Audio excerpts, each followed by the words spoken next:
Hello, I'm Dr. Scott Wadier. And I'm Tommy Welling, and you're listening to the Fasting for Life podcast.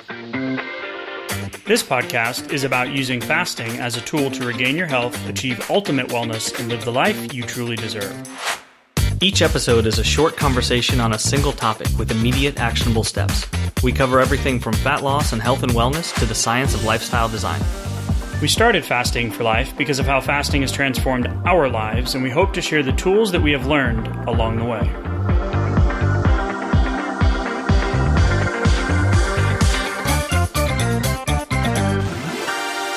Hey everyone, welcome to the Fasting for Life podcast. My name is Dr. Scott Wadier, and I'm here as always with my good friend and colleague, Tommy Welling. Good afternoon to you, sir. Hey, Scott, how are you? Doing great, my friend. Going to have a good conversation today about one of the, I don't want to say largest, but one of the most talked about, most thought about, most routinely discussed health metrics that we have in our current system. And last week we did an episode around blood pressure and fasting. Mm-hmm. And today we're going to be talking about cholesterol and this question or conversation. And we thought it would be impactful to have a conversation around.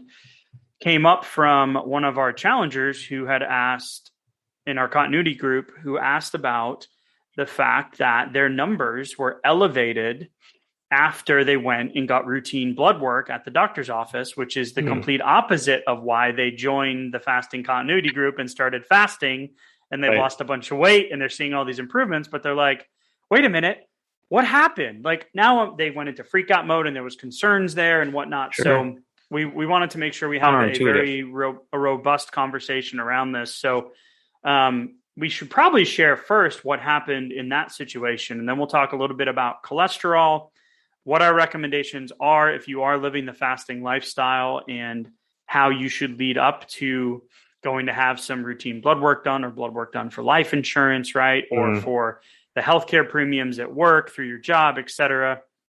And then we're actually going to shed some potential light or some shade on the system that we currently have and put some food for thought out there in terms of some indications that maybe we're doing some things wrong when it comes to cholesterol. Mm-hmm. And there's also some really good long-term benefits with fasting related to healthy cholesterol numbers. Yeah, there absolutely is. And I thought it was interesting where this conversation came from because like you alluded to, it can almost feel counterintuitive where you get a recommendation potentially for a fast for 12 hours maybe before you go into blood work to get a physical or standard operating procedure, right? Yeah, and so that can feel like if you've been fasting for a little while, you go, well, 12 hours, like that's child's play, right? Like I can do better than that, and so it can almost be like if I do more's got to be better, right? That's kind of where the thought process. I really want my numbers to be good. Yeah. Like I really want them to be great. So yeah, I'm going to do 50 hours. Yeah. Because I know how to do that. I can do that. So let me outpace the competition, right? Like I'm going to game the test. But coming from that, we can have counterintuitively, we can actually make the numbers, we can throw the numbers off at least in the short term, right? And that's what we're going to kind of dive into. Yeah, and that's what the situation happened was, hey, and this happened a few times, and that's why we go over this in all of our challenges that we do. It's in some of our emails that you guys get if you're on our email list. Mm-hmm. And it's something that we talk about because a lot of people want to lose weight because they know it's better for their health, right? So looking at the current state of the United States, 50% obesity, we're approaching that number by 2030. Right now we're at 42 to 43%. 75% of the population is overweight. We know that carrying that extra weight around with us has long-term detrimental health effects on it. And one of those things can be heart, cholesterol, blood pressure, those types of things. So most people come to fasting because they want to lose weight and they've struggled with the other programs they've tried and dieting mentality and the 20 years of the yo-yo diet, regain, train kind of experience. And fasting is like, all right, well, cool. If you've been listening to the podcast for a while, you know kind of how we apply fasting into our life. And we want to break it down into some research, but most importantly, some actionable things and some education along the way and kind of push the status quo a little bit. But when we're looking at these few situations where people came back and said, yeah, I did longer fasts. Well, in the short term, that is going to make your numbers look worse. And then we're going to actually put some question into, should we be fasting before we do our blood work anyway? And there's another kind of nuance level into that as well. So Tommy, I want to start with the basic outline of what happens specifically when you fast longer fasts before you go into your blood work. And to begin that conversation, I want you to know that fasting in the long term, the benefits of fasting in the long term when it relates to cholesterol, and we get these messages all the time, and I've seen it in my own blood work, and I was able to get the second from the top tier level health for your rating class. Yeah. For my rating class, for my life insurance policy. So just shared some really private information there, but I'm proud of that because I never used to be there. Right. So one time they came to do an at home, physical, and they drew blood and whatnot. And the guy walked in, he goes, "Oh, he's like, "Do you have any cowboy boots or anything you can put on?" I was like, "Yeah." He's like, "Good. We need to make you a little taller." Cause at that point I was like 240, probably like pretty like still in the powerlifting heavy CrossFit days. Right. So, and I had a tank top on. He looked at me. He was like, "Yeah, that's not going to be good for your rating." So it's almost like we need to fit in this box. So back to the reason why this conversation, and we thought it would be beneficial, is long-term, you should see a decrease in your triglycerides, a decrease in your LDL, and a potential slight increase in your HDL, but a healthier cholesterol ratio overall when you adopt the fasting lifestyle long-term, which is the opposite of what happened with these people that did longer fasts going into the blood work. Yeah, focus on the long-term benefits there. And like as the weight comes off, the inflammatory factors come down and rebalancing kind of takes place over the long term. But short-term fluctuations, especially doing some longer fasts in there, or if you get blood work right at the perfect wrong time during, right after a longer fast, especially while the weight's still on, right? Like especially towards the beginning of your fasting journey or before you've kind of figured out what kind of rhythm works for you, your numbers could appear significantly off. And so sometimes we have to remember that long-term perspective, right? And this happened to me once when I was doing intermittent fasting and keto, and we were doing a challenge in the clinic. I think we had like 40 or 50 people going on in the challenge. And I happened to have some blood work done during that challenge, and my triglycerides were like 900. And my wife was like, are you getting pizza like every afternoon or fast food? Are you injecting triglycerides? Yeah. Yeah. Like, are you drinking? Like, what are you doing? And I'm like, no, I'm actually down 12 pounds and this is great. And my energy's up, and my sleep was still crap back then. But so I didn't know that back then, this was years and years ago. But for overall perspective, when you break into your fat stores and your body starts burning fat, those get broken up into cholesterol and triglycerides. And the triglycerides are actually able to be used for energy sources. So those will eventually get burned off and used as energy for the cells. But the cholesterol itself is not used as energy. Cholesterol is used for hormones creation. So testosterone, estrogen, cortisol, which is the stress hormone. Yeah. It's made up of your cell membranes. And this is something you said earlier, Tommy. It's also one of the first things that's released from the liver or made in the body, I should say, when you have damage or an injury. So like when you sprain your ankle, your body sends cholesterol to that area to help repair and insulate and allow those cells to kind of repair from the injury. So chronic inflammation is something we're going to be talking about. And the interesting thing is your body makes about 3,000 milligrams of cholesterol a day. So the dietary guidelines for Americans, the recommendation of consuming less than 300 milligrams of cholesterol per day, even though there was lack of evidence for that, that's been removed. So one thing we want to learn is that your body is in balance. So the more cholesterol you eat, the less your body makes. And the less you eat, the more your body makes. But it's not exactly a 50-50 split. So that's meaning like endogenous versus exogenous. So the exogenous cholesterol is the cholesterol that comes from our diet, known as dietary cholesterol. And the endogenous cholesterol is the cholesterol that we produce in our body. The cholesterol that you see on a blood test is the balance between those two things. So you Mm. can't have one without the other. And what a lot of people worry about is the food, the dietary type cholesterol, right? The Right. stuff that's coming in. And so when you're eating more, your body produces less, right? Yeah. But the outside cholesterol does not influence the total blood cholesterol all that much.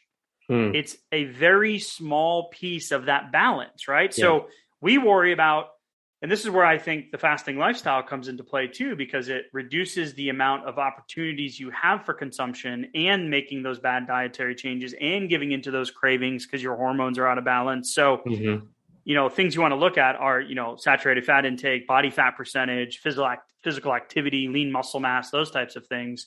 Yeah. But more importantly with fasting is, yes, in the short term, we're breaking down those fat molecules and causing more triglycerides and more cholesterol to be produced. But in the long-term benefit, getting that weight off is way more important. Yeah. So just understanding that the process of tapping into those long-term fat stores breaks it down and actually raises some of those levels that are going to look bad. Like they might look like, oh my gosh, like why are my numbers up? Right. Like if you get your blood work back and you're reviewing it. But at the same time, you've been going through the process and like that's deliberately doing just that, at least in the short term. But, like think of those extra pounds, that long-term fat store as inflammation. Like the body doesn't want to hold on to excess fat. Like we have basically like infinite ability to store more fat, but that doesn't mean it wants to do it. That's an inflammatory state. Your body's throwing off red flags all the while. Yeah. And so again, chronic low level inflammation can cause increases in cholesterol production because that's your body's natural process. So we always come back to that concept of balance and the long-term health metric. And looking at, before we get into the portion of today's conversation that is going to be more of kind of questioning the status quo and whether or not we are indeed doing this right. Interestingly enough, there's a piece of research that we've come across recently, and I hadn't learned about this until in the last few months. And this is not something that your doctor is probably going to know about unless they really, really specialize in, congestive heart failure, cardiovascular disease, but more from a holistic standpoint, not the standard operating kind of medical procedure standpoint. Sure. Or medical system standpoint, excuse me. And that's not to say that, the doctors and the people that you have on your team right now, so to speak, are bad people. It's just that they might be operating in a construct that they don't know is not absolutely accurate. And I'm going to say a few things here that might kind of push the status quo a little bit. And one of these conversations that's newer is this concept of remnant cholesterol. And a few things to know overall about cholesterol is it is a minor player in heart disease, which is a misconception because you said, Tommy, that people get afraid of these numbers, right? Yeah. I'm going to do 54 hours because 12 hours fasting is better. Well, no. Right. So before you go into blood work, if we haven't said this already, is give yourself a few days of more of an intermittent window.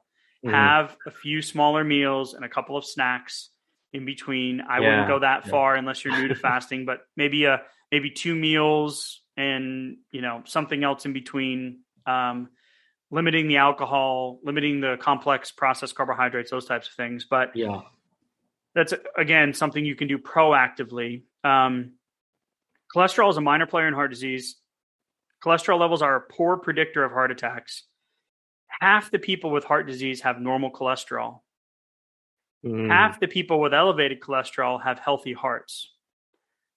And lowering cholesterol has limited benefits. And you asked me a question, Tommy. So where do you think this came from? And I'm not going to go down the conversation of, conspiracy theories or heresy or like these random flying off the thoughts, flying off the top of the head thoughts. But there is research, and we're going to share some stuff with you guys here from Harvard in a minute that actually came out of Europe, not surprisingly enough. But when the National Cholesterol Education Program lowered the optimal cholesterol levels in 2004, 8 out of 9 of those people had financial ties to the pharmaceutical industry. And we're one of 2 countries on the planet, right, Tommy? Yeah, one of 2 countries on the planet that you can actually directly advertise pharmaceuticals to consumers, right? And there's there's some fundamental things, fundamental issues there with that system. And so like you said, it's not surprising that in other parts of the world they're seeing that we might be focused on some of the wrong things here when we're looking at blood work and health metrics and things like that. Yeah, and actually a good example. So an example of exactly that in Japan. In 2007, the Japan Atherosclerosis Society stopped using any tables related to the diagnosis or treatment criteria in its guidelines in regards to total cholesterol numbers.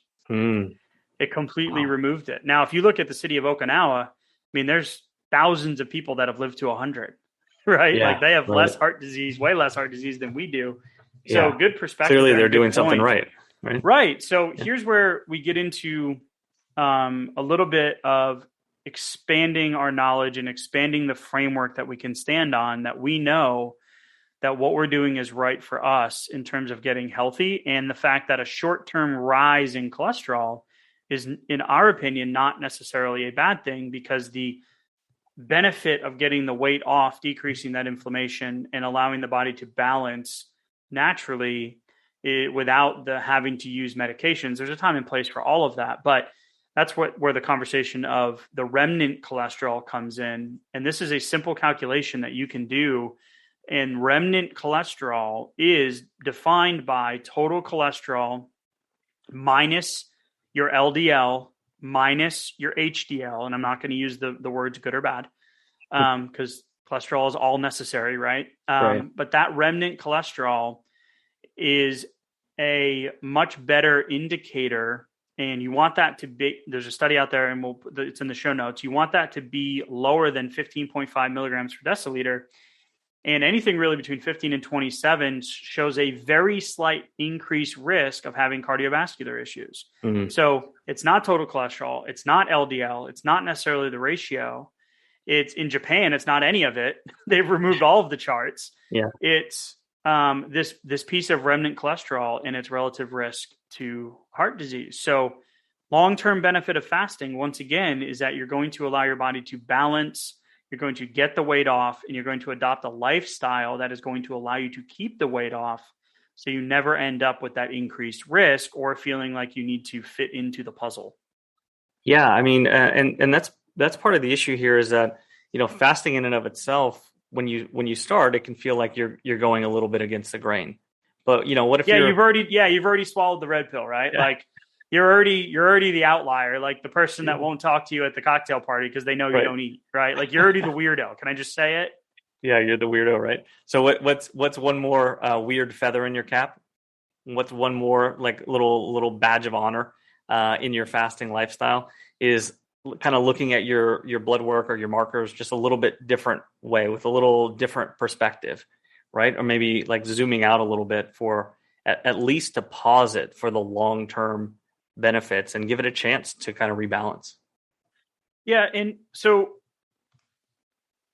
I want to make sure that we land the plane with an actionable take-home message here. And the conversation again started with somebody doing extended fasting going into blood work, right? The recommended amount of fast. So whenever we have somebody ask about, I have a surgery coming up, and I can speak to that because I've had one within the last 12 months on my arm.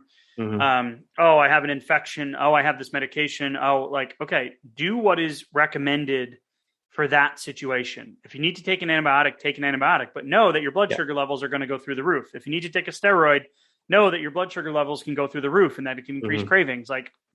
So we always say, do what is pertinent to the situation in that moment for the individual. You're not giving medical advice, right? So do what you got to do. So if it's a 12-hour fast, then do a 12-hour fast leading up into the blood work. Give yourself a few days of more of an open window, couple small meals, maybe a 4 or 6 hour eating window, and that will decrease your fat cells being dumped into triglycerides and cholesterol levels that you'll see, over a 72-hour, 3 to 5 day kind of time period leading up to the test.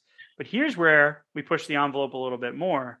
And Tommy, there's a couple of really good quotes out of this article, out of Harvard Health Publishing or Harvard Medical School, where it says, "Farewell to the fasting cholesterol test." And this was written by one of the MDs. And this was the takeaway here. We'll get to in a second, but this came out of international guidelines that were published in the European Heart Health Journal. And it had to do with the fact that maybe we're actually doing this whole cholesterol testing thing wrong. And you brought up a good point. Going in one time and having a high number can cause fear and can cause trepidation and can cause like, oh no, I'm going to end up where my mom and dad were, or oh no, I'm going to have to take a medication, right? Right. When the reality is that that's a snapshot, right? So it's, if you've had a test and you've done the fasting wrong leading up to it, then go have your blood test run, in 3 months. Right. And if your doc says, well, no, we're not going to do that, then I'm going to encourage you to find someone that is willing to work with you. Yeah. That knee-jerk reaction, especially if you have like a family history that you're concerned with or something else like that, like you could go in and see that snapshot. Yeah. But just doing that 54-hour fast versus the recommended 12-hour fast, like an important thing to remember is that they make that recommendation for a reason. Like the baseline parameters were set from people that they studied doing those 12-hour fasts. So when you start to go way outside of the guidelines for the same tests that they've run on hundreds of thousands of people, you're going to start to have very potentially different processes happening within the body. And that could be, just a big red flag. You could look like a big outlier, and the knee-jerk reaction might be, well, let's put some medicine to that, right? Which may not even address what's going on, or there might not be a problem to solve yet. Right. And it's not just you're fitting within the box, right? Like that's why we love the fasting for life approach, because each and every one of you has a little different preference on the foods you eat, and a little different way that you like to rotate your fasting schedules, and the things you like to do on the weekends, and your activity levels, and your relationships, and God knows everything else that falls in between. So a couple of cool things that came out of this article was, and these, I'm just going to read the quotes. This is a segment I like to call Reading. Guidelines for lipid panels have evolved over the past decade, supported by evidence from studies involving hundreds of thousands of people. Most recommendations now support non-fasting cholesterol tests for routine testing. Oh, wow. And mic drop. The reason is because the populations we're studying typically eat 2 to 3 meals a day plus snacks, never mind the Starbucks Frappuccinos, right? And it goes on to say, in fact, post-meal measures are thought to strengthen the ability of lipid levels to predict cardiovascular risk. Because right now we know that is a low correlation, right? Yep. This observation may stem from the fact that most people eat several meals, et cetera. So hold on. There's one more thought in there. That means we spend most of our time in a fed state, not a fasting state. And so lipid levels after eating may best reflect our normal physiology right there. So it might be the body's reaction to the foods and to the intake of cholesterol and other macronutrients that we need to be looking at, not what our body's doing at a baseline non-fed state, right? Like how well are we reacting to the influx of food? So the insulin index, we have an episode on it, the insulin food index, the way your body responds to food in terms of insulin response, right? Which is the on and off switch with fat burning. So what we just uncovered here is, and you said it, that means we spend most of our time in a fed state, not a fasting state. So if you're going into a blood work with an extended fasting state, you're actually pushing yourself way past the normal state of physiology, which best reflects our normal physiology, which is what our body does with the food after we eat, which is why we focus on the insulin index of food and not necessarily the glycemic index or the glycemic load. A steak can spike insulin just as much as a carbohydrate. Right. So we are actually in a place now where you're trying to do something great. You've been fasting. You're like, 12 hours is good. I'm going to go to 54. You go in. Now you're actually, future pacing. And part of this article says, is this an end to the dreaded overnight fast? Because for most people, like you mentioned in the beginning, 12 hours, you're like, oh my God, what am I going to do? The dreaded overnight. The dreaded overnight fast, right? So some fasting lipid tests will remain necessary, especially in people with very high triglycerides. So there are still reasons for that. But what we're trying to do is piece together a long-term plan here and give you guys the tools so that you're ready to be able to have the conversations, to know that what you're doing is right, and take off some of the pressure when it comes to things like these health metrics that are so heavily relied upon in our day-to-day health journey. So I love the conversation. I love these types of conversations, Tommy, because for me, this is where the veil was kind of removed as a young, if you go back and listen, if you haven't listened to the beginning of our stories, my journey with health issues started as a teenager. Mm-hmm. So I've always tried to think outside of the box and, okay, well, if I'm doing what everybody else is doing and it's not working, well, wait a minute, what's the problem here? So let's dive into it. Let's talk about it a little bit more. And I just love that fasting can fit so many different lifestyles, different food choices, different ways of living, and you can still get those long-term benefits, especially in terms of cholesterol, reducing your triglycerides, balancing, I'm not going to say reducing cholesterol, but balancing your cholesterol and potentially seeing improvements in those ratios as well as the HDL. Yeah, it's like thinking about the body working at its optimum efficiency, its optimum processing for all of these things. And it does that when those inflammatory markers are down, when there's balance, when it's not having to worry about 10 or 20 or 100 extra pounds of long-term fat that it's been carrying around for years and years and years, that's been throwing out all these false hormonal signals and increasing numbers and throwing them off on the blood work, and then causing the need for more insulin to come out. Every time I do eat, more insulin's having to come out, right? It's like it's a vicious cycle. And if we can just focus on the issue there, and if you're having trouble, actually like getting the weight off, then it might be time to push some boundaries, to create some new boundaries. It might be time to refocus on your timer, or maybe push to a little bit more of an extended fast than what you've been doing. Or if you've been doing more of like a 16-8 or a 20/4, maybe it's time to go to OMAD. And, we have a resource for that on the webpage. Go to thefastingforlife.com, go to the resource page. There's a few resources in there. Check out the insulin assessment if you still don't feel like you can kind of, get a handle on it, and, use the tools and push your boundaries a little bit and watch things, start to come into balance. Yeah, absolutely. Couldn't echo that sentiment more. If you guys are new, go back and listen to the original episodes. We appreciate all of your comments, questions, all of y'all that reach out to us with questions. Mm-hmm. We really appreciate 5-star reviews. Those are our favorite. Absolutely. That tells the podcast, the people that control the podcast platforms, that we're doing good work. And we just absolutely want to continue to bring you actionable things that can really, create that long-term health outcome that we're all looking for. We may be on different journeys, but all heading in the similar direction. So, Tommy, great conversation today. I know we've been talking about doing blood pressure and cholesterol related episodes for quite some time. So we're here, we've done it. Hopefully you guys find some valuable outcomes in it. Appreciate the conversation, sir. And we will talk soon. Thank you. Bye. So you've heard today's episode, and you may be wondering, where do I start? Head on over to thefastingforlife.com and sign up for our newsletter, where you'll receive fasting tips and strategies to maximize results and fit fasting into your day-to-day life.